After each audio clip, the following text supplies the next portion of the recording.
नमस्कार, एक बार फिर आप सभी का स्वागत है। जम्मू कश्मीर के इतिहास की अगर बात करें तो 10 वर्षों के बाद हम सब जानते हैं कि विधानसभा के चुनाव हुए और भारतीय जनता पार्टी के लिए ये चुनाव इसलिए भी महत्वपूर्ण थे क्योंकि भारतीय जनता पार्टी ने जम्मू कश्मीर प्रदेश में अपना सबसे बेहतरीन प्रदर्शन किया।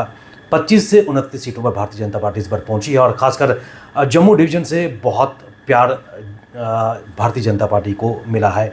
इन सब मुद्दों पर बात करने के लिए हमारे साथ जुड़ चुके हैं भारतीय जनता पार्टी के एमएलए श्री अरविंद गुप्ता जी। अरविंद जी, स्वागत है आपका। धन्यवाद विवेक जी।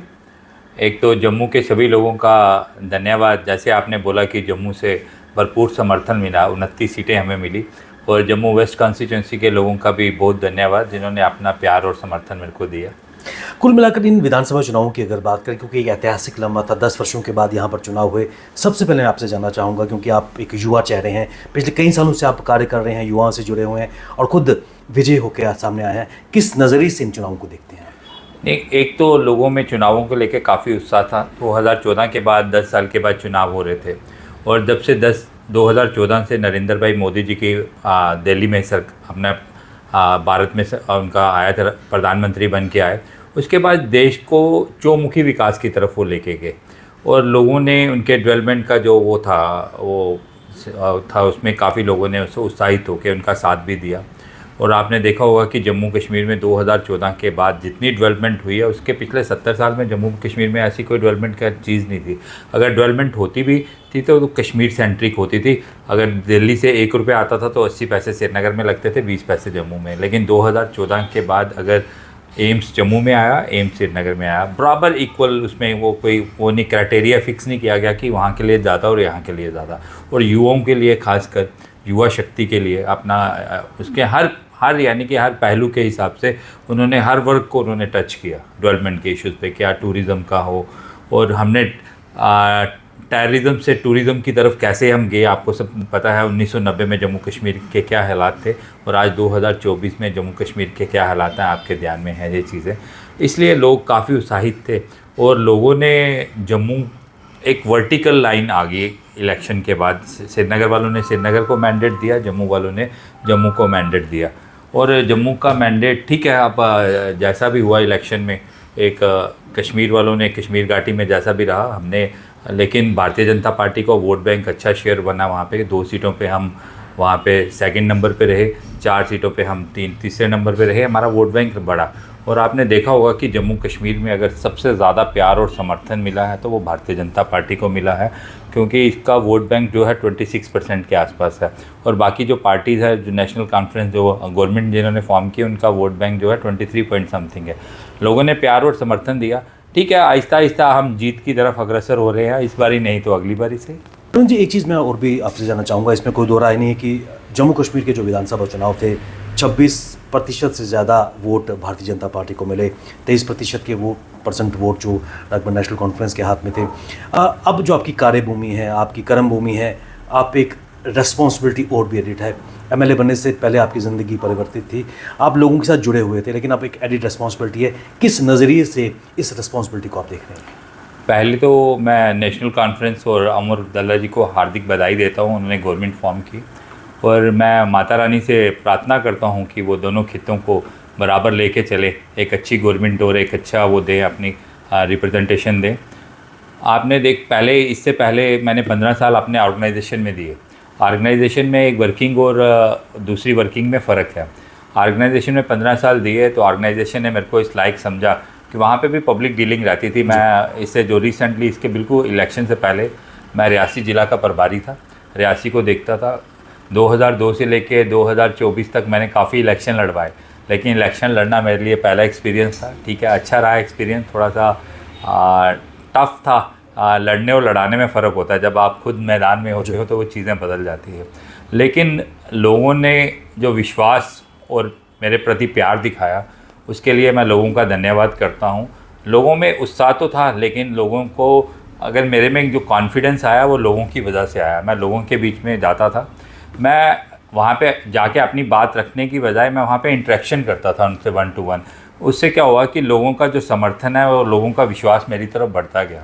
और मैं लोगों को विश्वास दिलाना चाहता हूँ, जो प्यार और विश्वास उन्होंने मेरे में दिखाया है, मैं आने वाले 5 साल में वो विश्वास और प्यार कभी उनको ठेस नहीं आने दूंगा। मैंने लोगों को से बोला था, कमिटमेंट की थी कि आप मेरे इलेक्शन के जैसे जैसे दिन कम होते जाते थे, मेरा 35 डेज़ का कैंपेन था, जैसे जैसे कम, मैंने कहा इतने दिन आप मेरे को दे दो, मैं आने वाले 5 साल आप लोगों के बीच में आपको दूंगा। मेरी कमिटमेंट्स वही हैं, मेरे जो लोगों से वादे किए हुए वैसे के वैसे हैं, लोगों के बीच में ही कोशिश करता हूँ मैं रहने की। अभी ओथ सेरेमनी हमारी हुई नहीं, लेकिन लोगों के जो प्रॉब्लम्स थी जो आहिस्ता आहिस्ता हम उसको लाइन अप में ले रहे हैं। आहिस्ता आहिस्ता कोशिश करूँगा कि जो लोगों की बेसिक एमिनिटीज़ हैं उनके लिए भी उनको अपने इलेक्टेड रिप्रेजेंटेटिव को कम से कम फ़ोन ना करना पड़े। जो उनकी बेसिक एमिनिटीज़ हैं हम उनको उनके घर में बैठे हुए प्रोवाइड कर रहे हैं। अभी एमएलए बनने के बाद प्राथमिकता क्या रहेगी आपकी? एमएलए बनने के बाद प्राथमिकता काफ़ी सारी चीज़ें हैं, उसमें प्रायोरिटीज़ इसमें बड़ा मुश्किल है। मैंने जब जम्मू वेस्ट में कैंपेनिंग शुरू की थी, मैंने बोला था जम्मू वेस्ट को मैं जम्मू की बेस्ट कॉन्स्टिट्यूंसी बनाऊंगा, लेकिन जब मैं अंदर उसके कॉन्स्टिट्यूंसी के अंदर गया तो उसमें टाइम लगेगा उसमें, लेकिन उसमें मैंने एक छोटे छोटे हमने क्या किया था, एक ग्रुप फॉर्म किए थे। अब वो इम्प्लीमेंटेशन का टाइम आ गया हुआ है, क्योंकि जो हमने चीज़ें की थी उसको उन्होंने जो लोगों ने रोल अपना अदा करना था उन्होंने कर दिया। अब मेरी टर्न है। हमने कहा था कि हम एक इलेक्टेड रिप्रेजेंटेटिव जो है हर वार्ड में भी होते हैं, लेकिन हम मोहल्ले में छोटे छोटे से ग्रुप फॉर्म करेंगे जो उनकी प्रायोरिटीज़ होंगी। ये नहीं है कि अगर मैं एक मोहल्ले में जाऊं तो 20 लोगों की एक लाइन में जो प्रायोरिटीज़ हो तो वो हैंडल करना बड़ा मुश्किल हो जाता है और आप डिलीवर भी नहीं कर सकते। मैंने कहा था कि जैसे एक वार्ड में 2-3 मोहल्ले हैं, हम आप वहाँ पे डिसाइड करें आपकी क्या प्रायोरिटीज़ रहेंगी। पहले हमारा जो होगा वो बेसिक प्रायोरिटीज़ होंगी, जो बेसिक एमिनिटीज़ हैं लोगों की, वो हमारा मकसद है हल करने का। उसके बाद मैंने कहा था कि उसके बाद हम ब्रॉडर माइंड पे आके, ब्रॉडर विज़न पे आके हम अपनी कॉन्स्टिट्यूंसी के लिए क्या कर सकते हैं उसके बारे में हम सोचें। उसमें जितने भी हमारे प्रोमिनेंट लोग हैं, कितने रिटायर्ड ऑफिसर्स हैं, IAS ऑफिसर्स हैं, जितने भी बुद्धिजीवी हैं वहाँ पे, हमने कहा एक छोटा सा हम कमेटी फॉर्म करेंगे 25-30 लोगों की अपनी कॉन्स्टिट्यूंसी के लिए, क्योंकि हम अपनी गली नाली पानी और बिजली से बाहर ही नहीं निकले पिछले 70 सालों के। अपनी कॉन्स्टिट्यूंसी की डेवलपमेंट क्या करेंगे।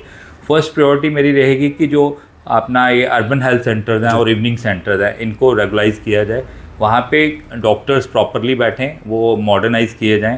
क्योंकि जितना भी मेडिकल कॉलेज गया हुआ था, कोई हमारे कार्यकर्ता ही थे, उनको प्रॉब्लम हुई थी, वहाँ पे इतना ज़्यादा लोड रहता है, अगर हर छोटी चीज़ के लिए अगर व्यक्ति को अपने एरिया में फैसिलिटीज़ मिले तो उसको मेडिकल कॉलेज जाने की ज़रूरत ना पड़े। दूसरा मेरी एक कमिटमेंट थी कि हम जम्मू को नशा मुक्त जम्मू कश्मीर करेंगे। हम टेररिज्म से टूरिज़्म में तो चले गए, लेकिन नार्को टेररिज्म जो था एक साइलेंट किलर है। आपने देखा होगा कि आजकल की जो जनरेशन है हमारे, और 1 या 2 बच्चे हैं, जिसको नशे की लत लग जाती है उसकी फैमिली की क्या हालत होती है आप इमेजिन कर सकते हैं। मैंने लोगों से कमिट किया था कि मैं उसके लिए रिहेबिलिटेशन सेंटर नहीं बनाऊंगा कि वहाँ से बच्चा सुधरे। हम करेंगे, कोशिश करेंगे कि हम जो नशा है वो जड़ से ख़त्म करें, कि कोई बच्चे को दोबारा नशे की आदत ना पड़े। एक मेरी कमिटमेंट ये थी लोगों के साथ, उसके लिए भी हम वर्किंग कर रहे हैं, उसको कैसे हम नशा मुक्त जम्मू कश्मीर। आपने देखा होगा कि पिछले 4-5 सालों में काफ़ी ज़्यादा बच्चे इन्वॉल्व हुए हैं। तीसरा एक हमारे RL लैब की ये थी अपना वो जो पॉन्ड है, पॉन्ड को हम वाटर बॉडी कैसे बना के एक छोटा सा टूरिस्ट डेस्टिनेशन लोगों के लिए, एक कैनाल रोड का वॉकवे है, वॉकवे को ये तो गॉड गिफ्टेड हैं ऐसी चीज़ें कि हम जिसको हम ब्यूटीफाई कर सकते हैं। वॉकवे को कैसे ब्यूटीफाई करें, क्योंकि बड़े कम एरियाज़ ऐसे हैं, सिटीज़ ऐसी हैं जिसके अंदर से कैनाल निकलती हो, वो कैनाल निकलती है, हम उसको ब्यूटीफाई कैसे करें। और हम लोगों से आइडियाज़ लेके, जैसे अपना सबसे बड़ी बात है 8 मेडिकल कॉलेजेस जो हैं, मेडिकल सेंटर्स जो हैं मेरे अंडर आते हैं। मेडिकल कॉलेज है, सुपर स्पेशलिटी है, CD हॉस्पिटल है, कैंसर है, बोन एंड जॉइंट है, सभी वहाँ पे लोगों को बेसिक फैसिलिटीज़, उनको किसी चीज़ की दिक्कत ना आए, वो भी मेरी क्राइटेरिया रहेगा कि हेल्थ के प्रॉब्लम, क्योंकि हेल्थ एक ऐसा है पूरा जम्मू शहर को जो है, पूरे जम्मू प्रोविंस को वो जो कैटर कर रहा है, वो जम्मू का जो वेस्ट कॉन्स्टिट्यूंसी के अंदर आते हैं। मेरी भी वहाँ पे प्रायोरिटी रहेगी, वहाँ पे हेल्थ में डॉक्टर्स को अच्छी फैसिलिटीज़ प्रोवाइड, डॉक्टर्स को अगर अच्छा प्रोवाइड होगा तो पेशेंट को भी वैसा ही, आप जैसा वो बोलते हैं ना, जैसा आप करोगे वैसे ही आगे आप दोगे। तो इसलिए बेटर के मेरे कोशिश रहेगी कि हम इन चीज़ों पे ध्यान दें, लेकिन उसके लिए मेरे को जो भी हैं लोगों के आइडियाज़ और लोगों की सजेशंस की काफ़ी ज़रूरत है। अकेले अरविंद गुप्ता सारी चीज़ें मैनेज नहीं कर सकता। और एक बड़ा इशू आता था सफाई का, सफाई के लिए भी लोगों की अवेयरनेस बहुत ज़रूरी है। मैं जब स्टार्टिंग में जब मैंने कैंपेन स्टार्ट की थी तो मैं चाहता था कि जम्मू को हम इंदौर जैसी सिटी बनाएं, सबसे वो क्लीनेस्ट सिटी ऑफ इंडिया। मैं इंदौर महाकाल में 1-2 बार गया तो वहाँ पे मैंने देखा, लेकिन वो तभी पॉसिबल है, खाली अरविंद गुप्ता करेगा तब पॉसिबल नहीं है जब तक लोगों का समर्थन, लोगों का सहयोग, लोगों की पार्टिसिपेशन नहीं होगी। अगर मैं अपने घर का कूड़ा बाहर फेंक दूँ और मैं उम्मीद करूँ कि मेरा शहर साफ़ रहे, वो पॉसिबल नहीं है। उसमें लोगों को भी जागरूकता लानी पड़ेगी, क्योंकि नरेंद्र भाई मोदी जी ने एक स्वच्छ भारत अभियान चलाया था, लेकिन आपने बच्चों में अवेयरनेस देखी होगी कि हम कई बार रैपर बाहर फेंकते हैं तो बच्चे पेरेंट्स को मना करते हैं, पापा मत फेंको।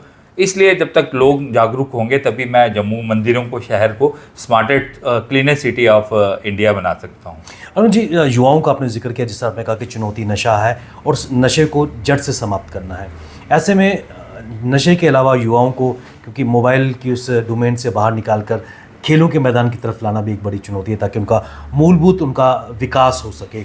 उस दिशा में किस प्रकार जम्मू के युवाओं, खासकर आपकी जो कॉन्स्टिट्यूंसी है, वहाँ पर भी प्ले ग्राउंड्स या प्ले फील्ड्स के देखो, प्ले फील्ड्स का अभी 2 दिन पहले मैं वहाँ पे JKPSL की लीग मैच चल रहा था, आशीष जी ने मेरे को इनवाइट किया था, मैं वहाँ गया भी हुआ था। तो मैंने उस दिन बोला कि मैंने कहा हिमाचल कितना ज़्यादा धर्मशाला डेवलप हुआ है, हम जम्मू से लोग उठ के मैच देखने जाते हैं। तो हमारी जो अट्रैक्शन है, एक टूरिज़्म को भी, माता वैष्णो देवी के यहाँ पे 1 करोड़ लोग आते हैं, ऑलमोस्ट साल के 1 करोड़ लोग आते हैं, उनको हम कहते हैं कि जम्मू पठानकोट नहीं बनना चाहिए, कंपैरिजन करते हैं ना लोग, लेकिन जम्मू के पास इतना डेस्टिनेशन है, लेकिन आपको सिर्फ थोड़ा सा उसको वो करना है, अवेयरनेस देनी है लोगों को। मैं मीडिया वालों को भी बोलता हूँ कि जितने हमारे प्रोजेक्ट्स चल रहे हैं, तवी रिवर फ्रंट है, गंडोला है जैसे, लेकिन हमें भी उनको दिखाना पड़ेगा लोगों को। ठीक है, हमारा मानसर का लेक का है, सुरुईसर लेक है, हम उसको कैसे उसको मॉडर्नाइज तरीके से उसको वो करें, वो चीज़ें। अब 29 विधायक हमारे पहली बारी जीत के आए हैं, मैं सभी को एक बारी हम बैठ के हमारी मीटिंग होगी, हम टूरिस्ट डेस्टिनेशन के लिए भी लोगों को देखेंगे। स्पोर्ट्स का हम चाहते हैं कि जो जम्मू का स्टेडियम है, इसमें इस लेवल की इसकी पिचेस बन जाएं कि IPL वगैरह के मैचेस यहाँ पे हो। एक मैं पोनीचक वगैरह एरिया भी मेरे पास आता है, वहाँ भी लोगों ने ग्राउंड के लिए मेरे को बोला था कि हमें इतने फंड्स चाहिए, तो मैंने कहा था जब भी मेरे फंड्स का होगा तो पहले फंड्स जो मैं आपके लिए रिलीज़ करूँगा। बच्चों के लिए और स्पोर्ट्स के लिए मैं काफ़ी कंसर्न हूँ, क्योंकि अगर बच्चों को आप नशे से डाइवर्ट करोगे तो आप कुछ उनको अट्रैक्शन दोगे तो वो रहेगा।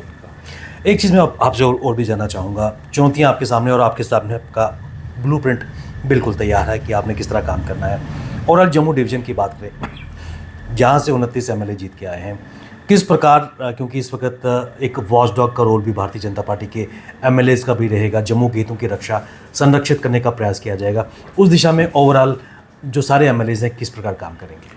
नहीं, आप तो फर्स्ट प्रायोरिटी हमारी रहेगी जम्मू की आवाज़। हमें 29 के 29 जो लोग हैं, हम डोगरों की आवाज़, जम्मू शहर की आवाज़, जम्मू के वालों की आवाज़, जम्मू ने कितनी नाराज़गी के बाद भी जो प्यार और समर्थन उनको हमें दिया है, उसके लिए हम उनके हृदय से धन्यवादी हैं। और उनको कभी भी ये संशय नहीं होना चाहिए कि जम्मू के जो 29 लोग जीत के आए हैं, 29 विधायक आए हैं, वो डोगरों की आन, मान और शान में कोई कमी आने देंगे। खासकर अगर हम पीर पंचाल क्षेत्र की अगर बात करें, जहां आशा काफ़ी थी कि 8 में से काफ़ी सीटें भारतीय जनता पार्टी को मिलेगी, लेकिन 1 सीट ही वहां पर मिल पाई है, तो किस प्रकार आत्मचिंतन करने की आवश्यकता और बेहतर तरीके से वहां पर लोगों के साथ समन्वय बनाने की ज़रूरत है? थोड़ा सा ये चीज़ें सोचने का विषय है कि वहाँ पे हमें 1 ही सीट आ पाई वहाँ पे अपना, उसके बाद सारा कुछ करने के बाद भी, लेकिन कुछ चिंता का विषय है। इसके ऊपर पार्टी संज्ञान लेंगे, इस पर देखेंगे कि हम क्या कर सकते हैं। बाकी ओवरऑल अच्छा एक वोट बैंक, वोट शेयर, देख मैंडर वगैरह यहाँ पे काफ़ी वोट शेयर काफ़ी बड़ा है हमारा, लेकिन वो वोट शेयर सीटों में कन्वर्ट नहीं हो सका। उसके लिए मंथन करेंगे, उसके लिए मंथन चल भी रहा है। और आने वाले टाइम में मैंने बोला, आपने देखा होगा कि जब भारतीय जनता पार्टी ने शुरुआत की थी तो 2 से शुरू हुए थे, और उसके बाद हम अटल जी के टाइम में हमने गवर्नमेंट फॉर्म की, उसके बाद नरेंद्र भाई मोदी जी ने हम फुल मेजॉरिटी में गवर्नमेंट की सेकंड टाइम भी की, थर्ड टाइम भी NDA ने फुल मेजॉरिटी में गवर्नमेंट फॉर्म की। ऐसे ही हमने ये सफ़र शुरू किया है। 25 कहाँ 1 से शुरू हुए थे, 1 से 4, 4 से 8, 8 से 13, 13 से 25, 25 से 29, तो ये सफ़र बरकरार रहेगा। इस बार नहीं तो अगली बार मुख्यमंत्री जम्मू कश्मीर में डोगरा प्रांत से ही होगा। हमारी शुभकामनाएं, हम आशा करते हैं कि न केवल आप बल्कि जो 29 विधायक भारतीय जनता पार्टी के चुन के आए हैं जम्मू के हितों की रक्षा करेंगे और अपनी अपनी कॉन्स्टिट्यूंसी में विकसित भारत का मूल ढांचा यहाँ पर दिखाएंगे। अरुण जी, आपने अपना समय निकाला हमारे साथ इस कार्यक्रम में, आपका बहुत बहुत धन्यवाद। धन्यवाद विवेक जी।